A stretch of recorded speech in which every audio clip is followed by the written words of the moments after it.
You hear that right? So I do hear you're fan. So for some reason, Maddie wants to keep being my experiment.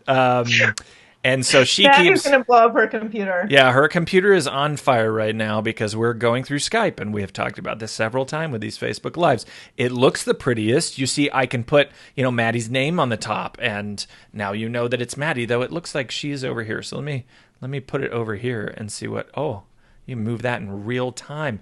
So Maddie is talking to us in a live session about her talk. So here's what I need you guys to do. If you are watching this, you have watched Maddie's session on the Lawyer Forward virtual thing. If you haven't, just sign up at lawyerforward.com/virtual, and it should send you an email. And if it doesn't, throw something at me because, email. Who knows? If you've watched her session, the idea now is, and this is super weird, but we're trying it. The idea now is for you to be able to chat, right? For us to talk about it. So you can ask Maddie questions. We can throw around ideas, whatever you're doing. If you have not watched Maddie's session, the short version is that we need to build around clients in this new context. So that's broadly what we're going to talk about. So if none of you show up and ask any questions, I'm going to ask all the questions, and they're going to be about recipes and woodwork in her new old house. So, Well, understanding that you're feeding your kids bread and water, as you said the other day, maybe we should start with recipes so that you keep showing up to your event. recipes sound like the smart idea, but let's not do that. You're going to get me in trouble. Okay. You're going to get me in trouble with the law. So let me make sure that I'm going to show you guys what to do here. So give me a second, Maddie. I'm going to do a screen share real quick, and I'm going to refresh the page here so we can see if Maddie and I are in fact recording live. And I'm going to show you where to put your comments. So initially it was in the watch area, but now since we're in live, since we're in the video, I want you to post it under this video if you've got any questions. And you can come back to this at any time, right? You can come back to this at any point and add questions. So you see it right there. If you post comments and questions and ideas and thoughts down here, they will pop up for Maddie and I to tackle them. So please do that. So Maddie, Yes. Until people post questions, I get to ask you some questions. I went back and was listening to our session again. I may have listened to it at 2 times speed, which was really interesting. That's how I listen to books on tape. Yeah, both of us are pretty fast talkers, and at 2 times speed, we're really fast talkers. It's pretty dense, too. She just called me dense, audience. Did you see that? And the content was dense. So, but I was watching your session again, and you had touched on something that I wanted to dig into more, was this question of transparency, this idea of transparency. And I was curious what you meant by that. There's a book called Radical Candor, and one of the things that she talks about in that book is like, you've seen this trend of internet marketing people publishing their numbers and stuff. And I actually did that for a little while for my law firm, which was hilarious, when I relaunched in Rockport. So when I'm thinking about transparency, I'm like being myself loudly and putting out what's going on in my life. But I think you were talking more in the sense of you're going to be direct and upfront with clients and state policies early, or what are you thinking in terms of transparency? What do you mean by that? Yeah, more in that direction. So I think that it's important to give clients as much of a peek into the process and set expectations as well as you can so that they can make an informed decision, because we know that there is a lot of unknown with working on and resolving legal matters. We know that there's a lot that clients won't share immediately because many legal matters are deeply personal.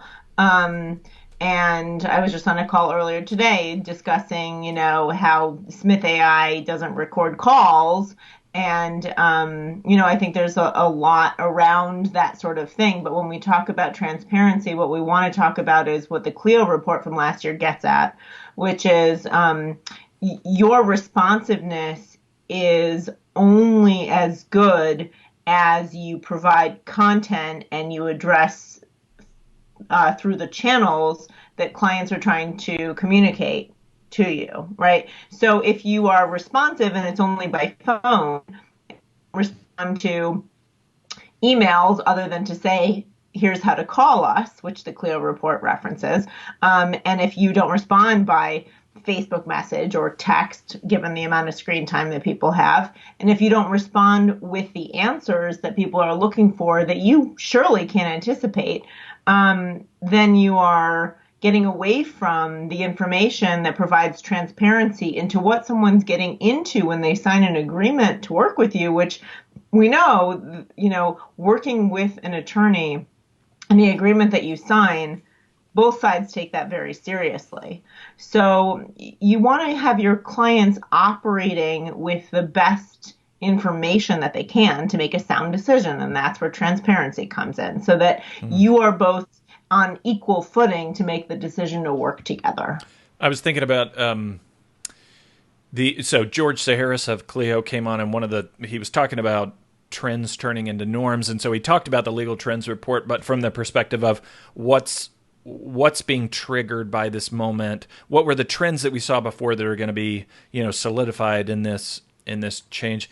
And one of the things that he was talking about in terms of transparency was that clients really, they go in, they want to know, how long is this going to take? Like these are data points that they tracked. How long is this going to take? What I'm talking about. How much is it going to cost?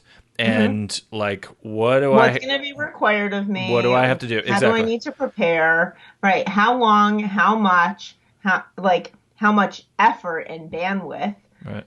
Who's involved, and how much do I have to tell them up front or involve them? There is a lot there, and it's all about how much of my resources is this going to consume? And frankly, I think that it's helpful to frame things around practice areas too here, because obviously as soon as we start talking about this, Mike, the first response I almost always get, and I'm sure George feels the same way, is that you can't do this with litigation. There's so much pushback on, it doesn't always cost that much. Well, of course we know that. That's why you say in most cases, or in many cases, with the facts that you've presented to me, if they are true, then I would say this is the most likely of three scenarios that we could find ourselves in. I mean, there are plenty of ways to couch these expectations so that you feel responsibly giving information, but to not at all provide that information because it's not guaranteed to be accurate, I think you end up hurting yourself, because there's an opportunity for a little bit of vulnerability and humanness to say, I haven't dealt with your particular case before, you and I haven't worked together, but given my expertise, this is what we could see happening in this situation. And I think that it actually is a huge opportunity to build trust and value and express your unique ability to serve this client and the expertise that you can deliver by being transparent, because you can't be transparent unless you have some data points to pull from, some experience to pull from. So it's actually a huge opportunity to convey your value that you'll bring to the table. I wonder if that compulsion is so deep that it could justify a competitive advantage source. So, for example, Lee Rosen famously puts his prices out into the world, and he's gotten a lot of pushback from that because people say, oh, it's litigation, you can't possibly do that. Lee is in a weird situation because North Carolina has this whole year waiting period for divorces, and so he can define a lot of the relationship in ways that's more difficult when you've got, litigation from day one. But I wonder if that desire, if I were building a firm, could I say, you know what, I'm only going to do the stuff I can predict, right? Like, I'm doing all these limited scope things and defined scope representations, that I'm only doing this stuff. I wonder if that desire is to know the price is so big that you could build a whole business around it.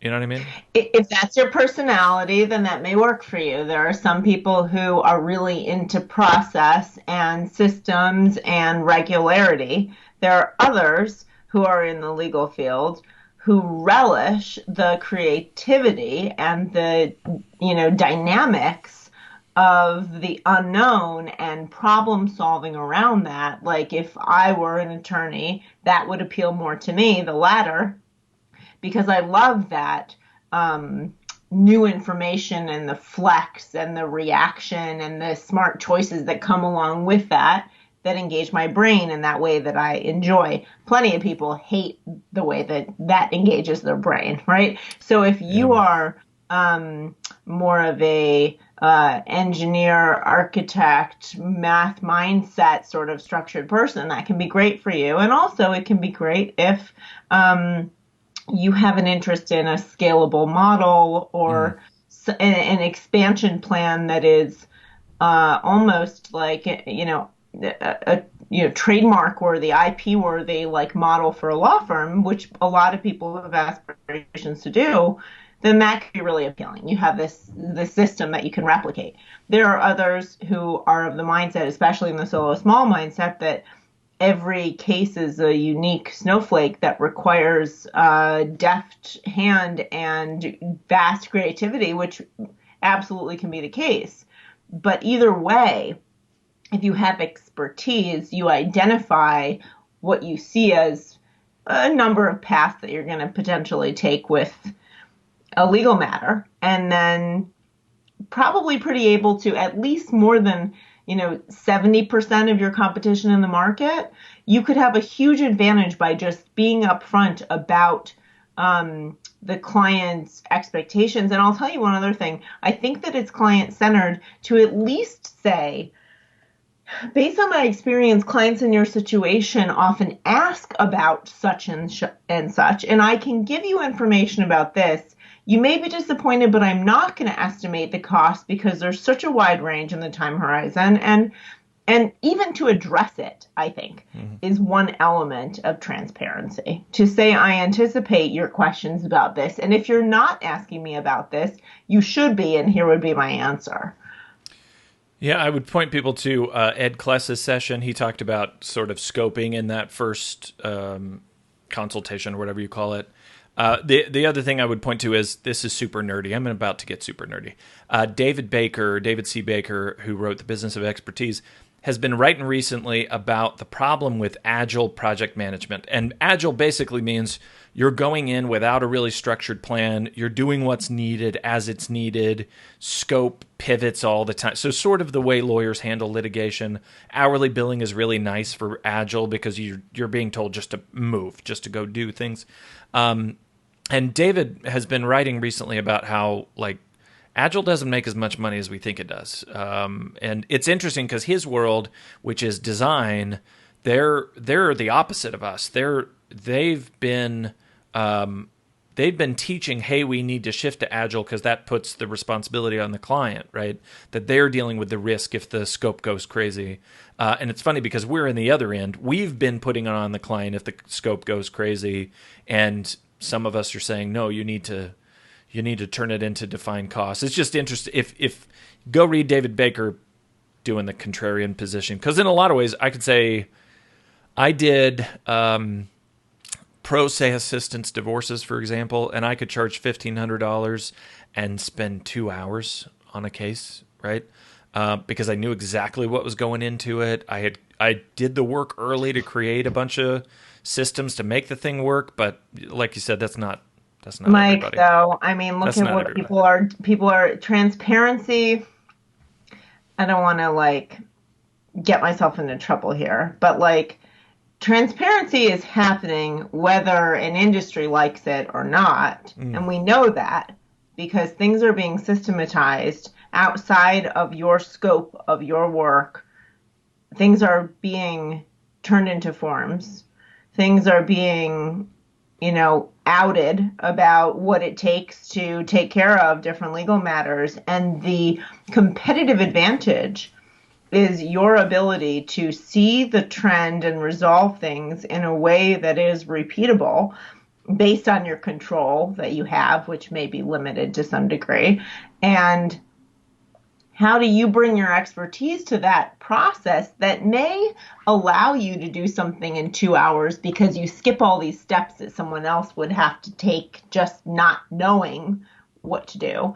But I would caution, like, the attorneys who are thinking about how much can I charge and how little can I work, because the consumer is having that same thought. And if they get to a resolution where they have an opportunity then to drive down costs because they understand the peek behind the curtain of the forms that are being filled out or whatever, and they don't value the expertise around how to actually execute on this process, and they just see it as a number of forms, then you run the risk of reducing the value of the attorney time and expertise that's baked into you charging $1,500 for that. And why do you charge that? Because you're building in the cost of your expertise over time, right? There is the same reason why you could have Bill Clinton, who comes to deliver a speech. It's going to be an excellent oration, right? Because he's done it a ton of times and he delivers. So it's also, what is the likelihood of resolution under working with someone rather than doing it yourself? Because what we see from the Clio report is also that plenty of people are not convinced that they need a lawyer to do something, and have plenty of resources to look into the forms and requirements and getting a divorce, on their own or with a mediator. And why do you work with an attorney? Well, because sometimes the shortest, most effective path is to pay upfront rather than have the sort of variability and unknown of trying to go it your own. I wanted to pivot to another subject that we talked about a little bit in our session. Before I do, if you guys are just jumping on, I want to remind you, you can put questions, comments, concerns, short stories in below this video, and we can pull them over and respond to them. I want you to do some therapy for me. And before I tell you this very personal story, I know that what I'm about to tell you was totally unhealthy, and I should not have done it, but I was an idiot. Are you ready for this very personal story? So I was practicing, and I had a client, and she was somebody I knew from church, and she... there was a custody issue. It was a back and forth thing. Here's what matters. One night at 11 o'clock at night, I get a text. Can you come pick me up? Nick is in the group and he knows this story. Can you come pick me up? From a client. And I drive over to the client's house, and she had slipped and fallen. And I'm picking her. She was a pretty heavy lady, so I'm doing I throw her over my shoulder and I'm dragging her out to the car. And then as I drop her into the car, my wife has already told me before this, I need to set some boundaries. This is like liability written all over it. This is so bad. Moving an injured person, don't they tell you that? Maddie, don't underestimate my people pleasing, okay? So I drop her into the car. Oh, this gets way better. I drop her into the car and she goes, "Did you get any on you?" And I was like, "Oh, God. Did I get what on me?" And the puppy had diarrhea on the floor, on the tile in her house. She stepped in it. That's why she fell on the ground, because she slipped on it and fell, had it all over her. I dragged her out to the car. In the end, I take her to the hospital. It's 2 a.m, and I say, okay, I gotta go. And I kid you not, she said to me something to the effect of, "I thought I paid for my lawyer to be with me when I need him." Like, she was mad at me. That's a perfect example. I had not done enough. Okay. This is me saying, about transparency? Yeah, well, about boundaries, about that clients have demands that have no connection to reality. Totally, that's what policies are for. Oh my gosh, this is in scope. This is not in scope. This happens all the time when we talk about fixed fees and flat rates and consultations and charging for time. And okay, here's what an agreement does, it allows you to document your expectation also in addition to your regular terms and conditions of also the rules of playing the game, right? So if you have a fixed rate, let's say in your situation or in any situation, oh, I don't like subscription fees or I don't like fixed fees because it gives me no wiggle room. Well, no, you can write into any contract, like this is what is included at the fixed rate and this much is per hourly or per day or whatever, however you want to break it down. And this is beyond the scope, or even these add-ons that are packages are beyond the scope. And it's the same thing there. Like, this is what I do, and this is what I don't do, and this is not what an attorney should ever do for you. And if you expect that, then you're not going to get the best service because you need a doctor or an ambulance or an EMT. Or a therapist, right? because puppy poop is not in the scope. It's not. But it is also in it is the understanding that you're going to define what the roles are that you're going to play in this situation to address the things that are within your domain of expertise, right? I mean, I will say this was early in my practice, and my shtick, my sales shtick, was basically I'm your buddy who happens to be a lawyer. So it was. And you did all sorts of different practice areas. Yeah, and that was a really difficult thing, right, branding-wise. I'm an idiot. The point is, clarify your expectations early, charge extra for after-hours stuff, and they won't call you. You're not an idiot, and you're just like everybody else because you put yourself at risk by not being able to say no or stick to the rules or identify the rules that you lay out in the first place. Right.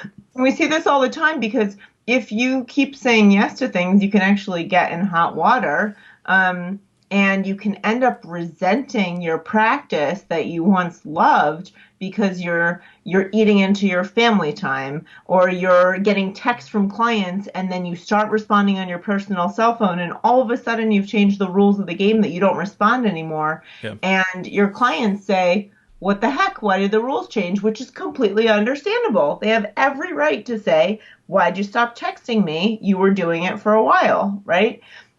So she did, just FYI, she did file a bar grievance against me much later, which was the perfect ending to this. The more I tried to people please, the more I tried to chase her down, the worse the relationship got. When people show you who they are, believe them. Okay, so like that is one of the most important things to also think about in the client-centered firm, right? So it's not just you trying to keep visible your policies, but you keeping your eyes open that if someone tells you they've worked with 3 attorneys and now you're the secret sauce that they've been looking for, maybe run, right? Because why has someone worked with 3 attorneys unless there is an unbelievably good reason? It's probably because they're really hard to work with. But I'm a super wizard. So we've got some questions. I want to get to them. Oh God! Because my therapizing, for some reason, some of them will allow me to add them to the broadcast, and some of them won't. So I'm gonna read Chris White's comment here. He says, "Is value recognition a function of client experience with the lawyer or firm? Does a client-centered focus increase recognition of value?" I think what he means by that is if we make all these adjustments to pivot to client responsiveness, does the client even get it, right? Can we charge more? Can we charge differently? Can we kind of control the relationship more if we're doing these service level things? Like, what's the ROI on being client-centered? I'm Chris, feel free to clarify if that's not what you meant by that, but I hope you do. There's so much ROI in being client-centered because the very first thing that you need to define is what information and when are you going to deliver it, and what rules do you set for the game. And guess what? If you are setting down rules and you've looked at your financials and you say, this is how much this type of case is worth to me and how many hours and effort and expenditures of time, energy, and money it requires of me, then I know exactly what types of cases are most valuable, what clients are most valuable and where I have the best margins. Also, my ability to attract those cases because they may be the most valuable, but they may come around once a year, and that's not how a law firm runs. So there's a balance in terms of volume and putting, dinner on the table and working the cases that you want to work. But the more in control of your message you are, the more in control that you convey that to clients, and they understand and appreciate your value. And to be honest, if you don't set the control at the beginning, then you will not train, I use that word loosely, your client to adhere to deadlines and requirements that you need to do the best possible job for them. So it is really important. And this is where automation comes in, where you say, I'm going to send this thing, and your system works and you do it, and you don't have to handhold everything. And they come to learn that when you say you're going to do something or you set expectations, that what happens is a close approximation, if not exactly what you anticipated. Just a reminder before we get to some more questions, if you guys are coming late, you can post questions below this video and we'll be able to pull them over. If you have not watched Maddy's session yet, go to lawyerforward.com/virtual. You can sign up there and you'll be able to watch it. Quickly, Nick Rishwain is in the group and points out, Maddy has more viewers than I had, and I don't like it. I just want to point out that Nick is less popular. Well, why don't we do something together? And yeah, maybe then you'll be cool. Let me bring Nina's question over. So she asked, do you have any thoughts about... God, this is a loaded question.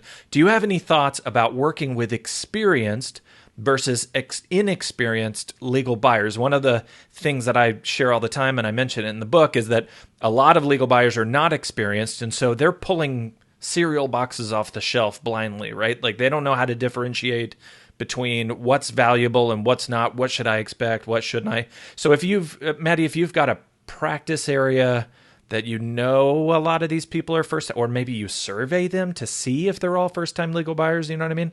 How do you pivot based on how experienced your legal buyers are? If you have the luxury of choosing to the degree that you're looking at the experience of your buyer, which is a small segment of the solo small population, and that is a luxury, and that's great right now. What we see is that your interest in control is important across the board, because the fact is that experience in legal matters and with legal buyers, I mean, we could talk about the business sense of things. If someone is, a serial entrepreneur and working with a business attorney, then that's probably going to be a more predictable, well understood on both sides relationship. If it's a scenario where, and I don't know how deep the experience goes when it's, family law, maybe immigration, there's a long runway between when issues are resolved. Maybe employment law, and there are some areas of law, Social Security, disability, that may be a long time to experience the case working out until it's resolved. But what we typically find is that people convey that they're experienced when they're not, because they think they've done enough research and talked to enough friends and family members that they're pulling in everyone else's experience and conveying that as their own. And that does not mean real experience. Right. So I would keep your approach exactly the same and anticipate, and this is sort of a marketing thing that we encounter very often. You anticipate the lowest common denominator. Right. And if someone says to you, I'm too smart for this, you know what? Give it to me straight. I'm beyond you. Can we skip to chapter 9? We're at chapter 3 and I already know the next. Then you just follow their lead. That's fine. But typically, it helps to not assume that experience that's being conveyed to you is real. Yeah, I think the cliche in writing is that you write to an 8th grade reading level and you'll be great, right? Like and especially when you're doing marketing copy, write to an 8th grade read. Third grade, third grade. So I want to say hi to some Because people. Sorry, go ahead. speed read. Yeah, people do speed read. I want to say hi to some people. Barry's in here. Barry Seidel, Penelope Gardner's in here. Shelly Woodard, representing Kansas, is in here. Nancy, hi Nancy.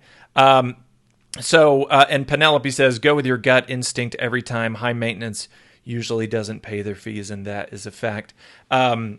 So in terms of setting expectations, I know that you guys have, I think you shared with us sort of a guide for sort of how to communicate. Well, like how would you use content?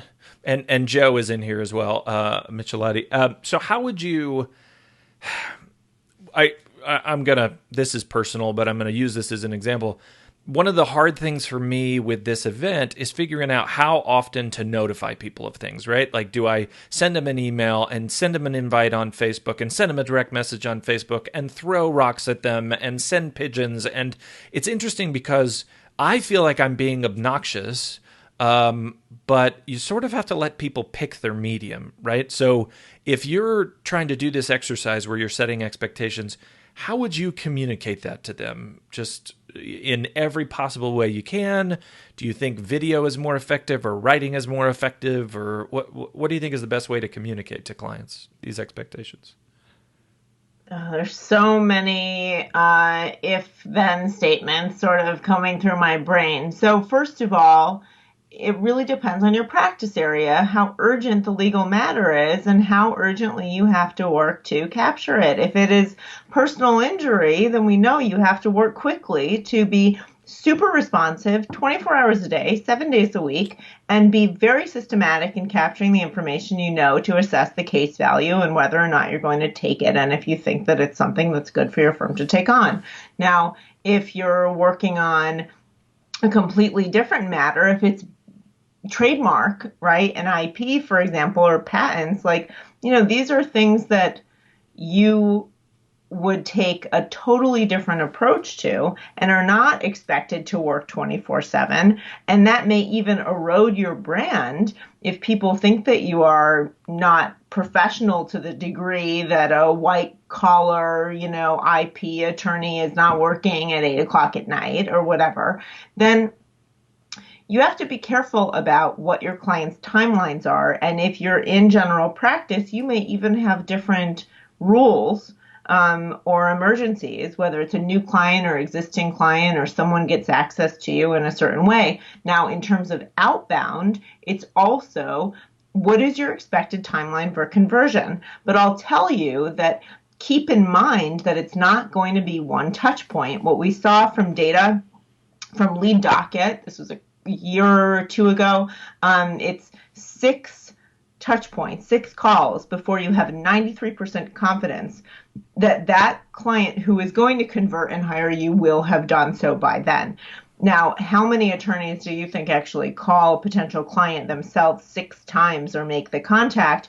What's nice about email and text and Facebook messages and reminders of that nature and delegating those tasks to others is that the unknown amount of time that the phone call takes, because you could connect and spend time or not, and you're not going to automate that, is like a variable that you can't always contend with.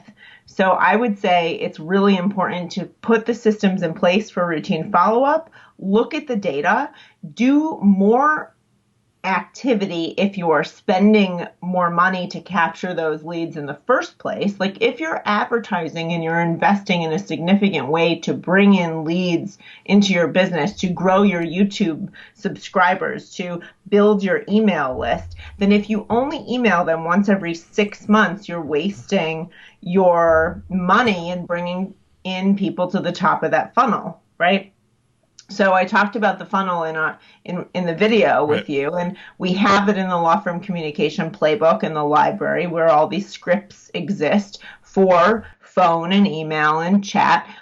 And it's not just about the repeated attempts to convert. It's also about the lifetime value in your presence of mind in certain clients. So, I think about immigration attorneys who write a newsletter. They're including client success stories and building a lifestyle brand in a way that they have such resonance with the people who remain on their newsletter just because the content is good and they have a personal connection, that as soon as something happens in that network, they see a conversion event because that email is forwarded or it's top of mind. It's the same way that if you drive past the Starbucks or the Jiffy Lube, or it's repeated exposure that ends up growing business through the brand trust through repetition that you need to convey. But you also, and this is super important, know when to ask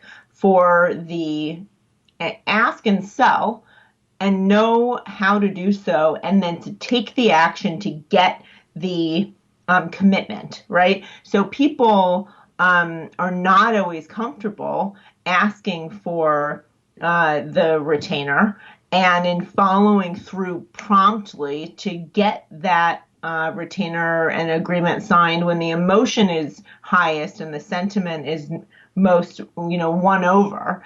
But understanding, it takes repeated attempts. You have to ask to sell. You have to know your target audience, and you're not going to treat a personal injury matter or immigration matter or business IP matter the same way.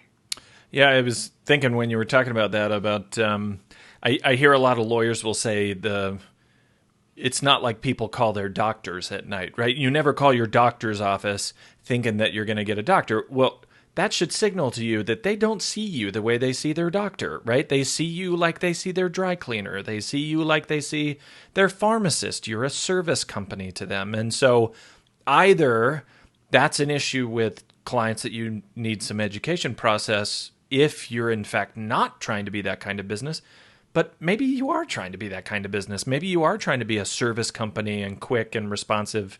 So live up to it, right? And choose your practice area, maybe even based on if you're choosing just one or two, there are practice areas that are going to be more demanding and bring clients to you who are going to have certain expectations. If you are doing a ton of divorces, you're going to have people with a higher stress and anxiety and demand level than, if you're doing trademark law. Right. That's just the way that it goes. Maybe you feed off of that. Maybe it's for a short while, but there are practice areas that fit different personalities as well. And there are different boundaries that are expectations, Right. And I should say, it's not bad to be a service company. Just recognize that if that's the business you're in, just recognize it. It's also a leap of faith, right? So I think a lot of people, especially probably now, where there is more uncertainty and discussions of recession than ever, and bank accounts that need recouping, that you are more likely to think that your business is better off by being as responsive as possible, because that will lead to you making more money. And that is a dangerous assumption. Because every moment that you spend can potentially water down your hourly rate, right? And it can water down your brand, and it can set expectations that you're not going to be able to fulfill when all the demand comes back in. And that's not a sustainable model for you. Yeah, so you saw consider what you're setting. And the data that George shared in his updated Legal Trends report, what's going on now. You saw this big dip in new matters created, but you saw hours billed go way up, right? Because these lawyers were not spending a bunch of time doing consultations. And so now they're moving cases along, and the flow is really good because they're trying to empty their trust accounts and move some work over to done. So, but there's also nothing wrong with having paid consultations if your practice area allows for that, because there may be actually a huge value in what you do during a consultation to steer the direction of, is this a good case for you or for the client to take on right now? I mean, I am an advocate for people who have the ability to do so, charge for the consultation, and then credit that to the first bill, because then you don't penalize the best potential clients. So first, a reminder to everybody, you can post questions below. Since I get to ask the question, dear viewer, I had asked Maddy to talk to us about managing virtual staffs in an ethical way, and she told me that felt like she was being punished. But now that I have you and you can't go anywhere, I do want to, because you're dealing with virtual staff and with attorneys all the time. And one of the things that I hear from attorneys who I say, get assistance, network with people, is they're like, but all the data, as if all these lawyers have control over their data in the first place when it's just in their law firm. But that's another conversation. Give me some guidance on, if you're adding staff that's outside your control, and everything's outside of our control right now because we're all at home. Give me some pointers, some ideas on how you do that, how you control the work product and the flow, and how they're communicating with clients. Just any thoughts on that would be helpful. Yeah, there are a few things. First of all, I think it's important to set an expectation of when your staff is going to work and what they need to get done. And we do a daily scrum at Smith AI where we say every morning what we're working on, and that sets the expectation. It also allows me, as someone who runs a fairly large, marketing and partnerships department and education department, that my team is working on the things that they need to be, and I can steer them in a direction before they spend 4 hours in the wrong direction, right? So you can do exactly the same thing. I also know that when we're logging into our systems, we're using two-factor authentication. So for example, if I'm logging in on my computer, I may need to go to my phone and verify through a code or through Google Authenticator app that I am who I say I am. Another way of authenticating is to give logins to a practice management or case management solution that require the person who has the login, who is your client, to use that instead of email, and to upload documents or review documents in that way. And to also have your team communicate about cases through that platform, so that, this is really important, conversations are not happening in all these different places. And this is one of my biggest pet peeves, and why I've always loved Asana and some of these other project management solutions, because they understood years ago that if you have a project you're working on and you have a separate app for chatting, there are conversations that are happening outside of the core project tracking, right? So it makes sense, if you are wherever you are, in an office or outside of an office, to be bringing as much and consolidating as much of the conversation into the single repository place as possible, right? So instead of uploading a document, and instead you link to where it's housed so that you're always seeing the same version of it, right? There are a number of ways to make sure that you have the right permissions in place and that people are logging in with the appropriate login and they are who they say they are. There's also really nice ways to, through chat apps, through not just daily Scrum updates, but also weekly updates, to make sure that people report on what they're doing. You could even have someone with a time tracker who is not hourly staff, who is not billing time, but who is working for you, track that time. Upwork has done that for years, and they even do a screen sharing view where you can see them work, right? So there are many ways of doing this. I wanted to ask you, though, do you have a take on the security? Because I haven't had, law firm staff in a while, but I used Asana for project management, and a company like Clio is obviously set up in its defaults for, holy crap, hide this data, no one can find it, right? Because they know they're dealing with lawyers, and lawyers are obviously paranoid about this because we can get in trouble. But for some of these consumer-driven apps like a Dropbox or Asana or Trello or whatever, would you put client names on these things? Is it that you need to go check your defaults and make it more strict because it's not really targeted to lawyers, but you can make it work? How do you feel about the security of these You tools? know, I think that that really is best handled by someone who is more well equipped and maybe even down to the state level to Mm, evaluate whether or not that right. is within the, arsenal that's been approved as available. We are seeing that there is more adoption of that, but with every push, there is pullback. And you have to operate at the level through which you personally have evaluated based on the guidance what you are most comfortable doing, right? Because it's your practice at the end of the day and guidance changes, but you have to, go to sleep knowing that you're protecting that data. But you also have to go to sleep knowing that, you are being a good steward of resources and not just an ethical attorney, but also a good business owner and capable of monitoring your teams. And one of the obligations is that anyone who works for or with you is under your guidance. If you run a firm, and you need to make sure that, for example, you have a remote paralegal or you have a law clerk who is working with you, like how are you monitoring and managing the access to their data? Mm, And one of the things that, I would encourage is to actually look at the evaluations of Dropbox and things like that.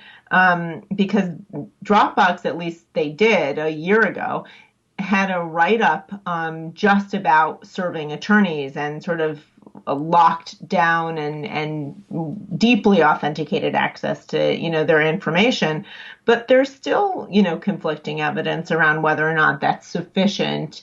I think it's up to you and really like the ethics guides at the state bar that can tell you whether or not they feel like that is a sound Yeah, and capability. in Texas, and at least they have a reasonable person standard, right? So I don't think any of these people are going Right. to expect that you're going to become a tech whiz that understands all of the No, ins and but outs of here's every also the technology. But thing. It's not the reason to block channels because you can accept information and then you can steer from there. And that is what we find is the best practice. So, mm, oh, I don't let anybody, text me, or there's only so much you can control around what someone is going to present to you because you're right, an attorney and they think you can solve the problem. And then you steer them towards the right place. And that approach that you're taking and reacting the appropriate way is really where the evaluation comes in. So if you say, I need you to stop just texting me, photos of this accident. I can't keep track of all of it. It goes in this folder in this place. Here's your login. mm, Great.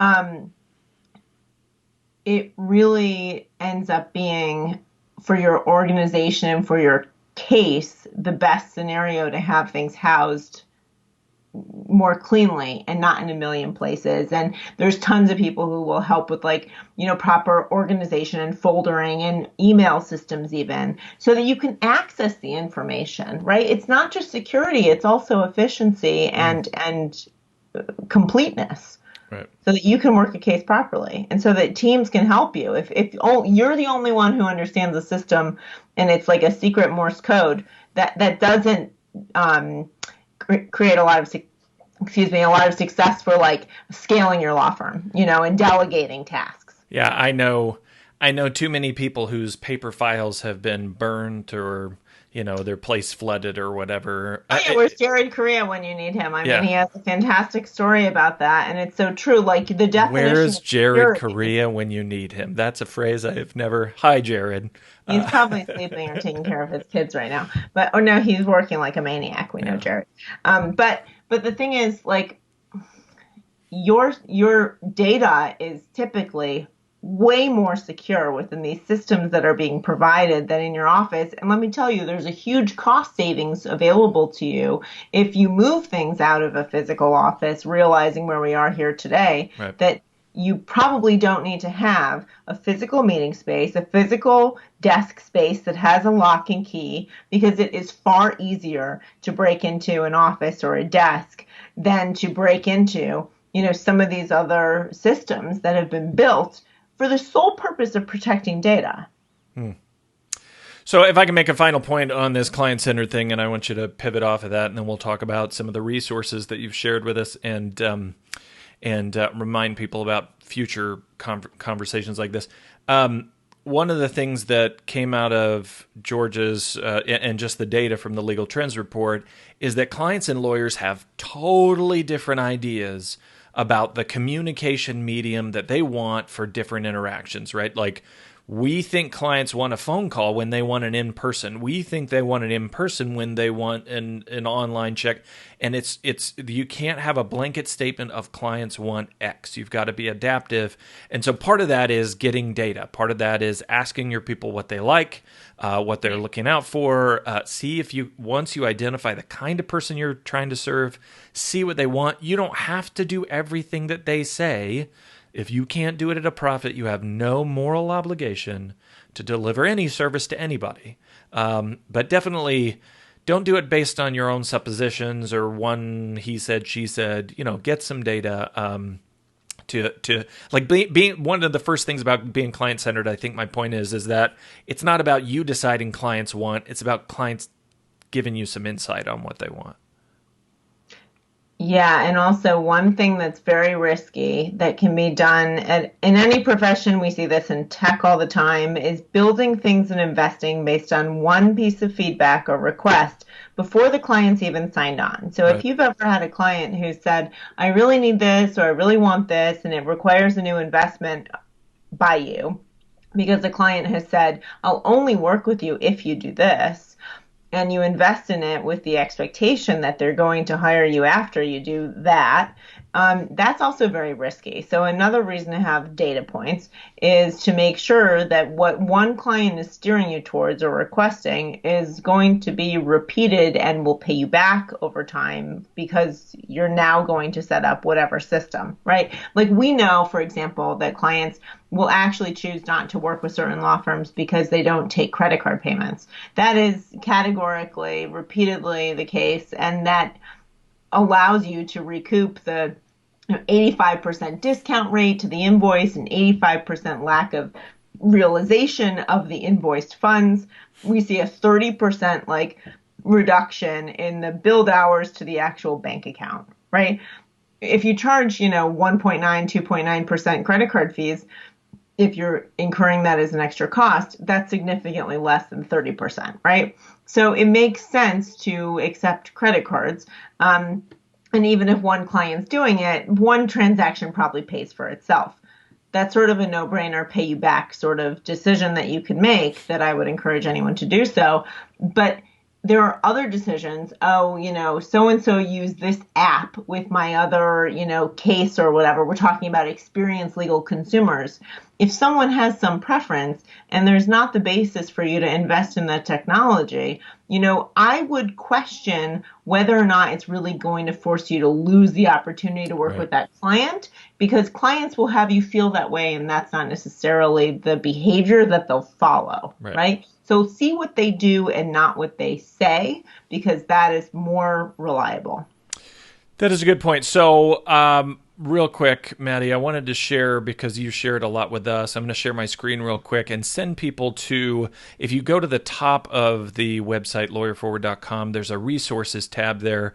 And we had sponsors for this event, and they, Maddy's company, Smith AI, is one of them. If you will go onto that website and click here onto Smith's, he says that it won't let me do it while I'm in this app. But if you click on Smith's page here, it looks like it might. If you click on Smith's page here, Maddy has given us just a ton of resources, right? Like there's all kinds of stuff about working from home and automation checklists and tech tools. There's a lot. There's a video on here where Maddy's explaining what deals they're offering right now, and specifically for the Lawyer Forward audience.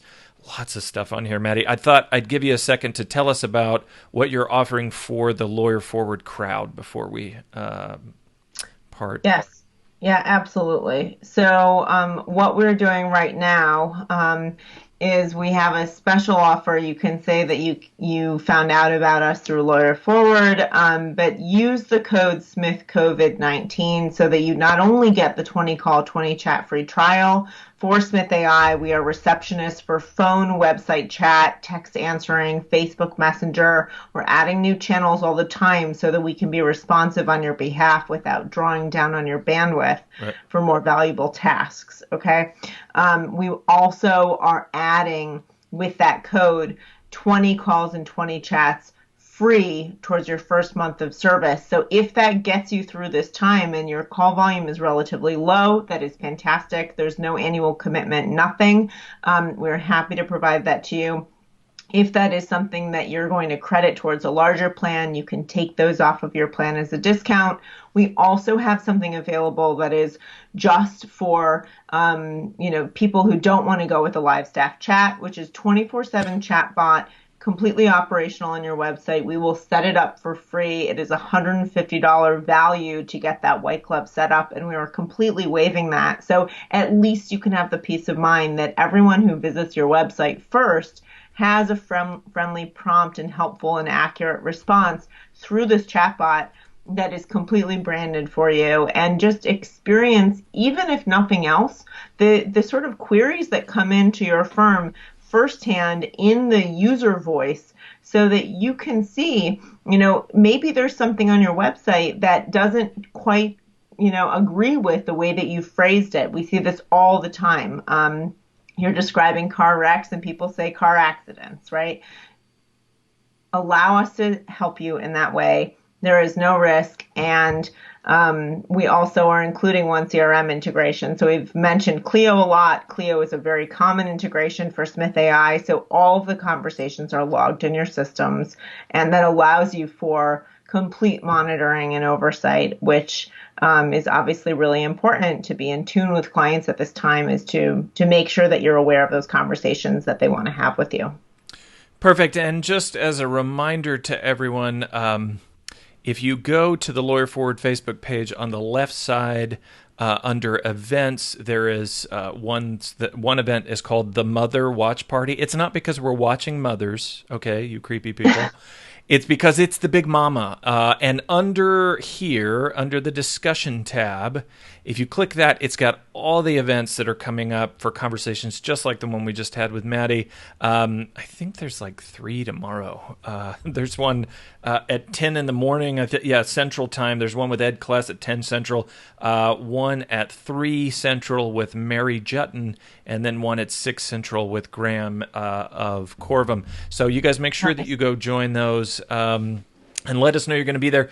As you guys continue to ask questions underneath this, Maddy and I will continue to pay attention to this video and interact with you guys. And I hope you'll interact with each other. We've had a nice group here tonight. It looked like one of our small group settings at the conference, and where people can chat. So I hope you guys will bounce ideas around. Maddy, thank you for your time. We've shared Thanks for having me. We've shared this a bunch, but if people want to reach out to you directly, what's the best way to get in touch with you? So you can just go to smith.ai. That's our website. You can chat with us live. You can call us there. You can email us at hello@smith.ai. And of course, you can sign up right away for service right there and use code SmithCovid19. And we will give you some extra supportive resources both on the Lawyer Forward page and when you sign up. Awesome. Thank you. And a reminder, guys, if you have not watched Maddy's session yet, what are you doing? Just go do it. Go up to lawyerforward.com/virtual. Sign up for it there. It'll send you the email with the day one videos. Maddy is number one in my heart. Maddy, thank you. Aww. You guys have a good night, and we will see you tomorrow. Thanks, Mike. Bye, guys. Thank you.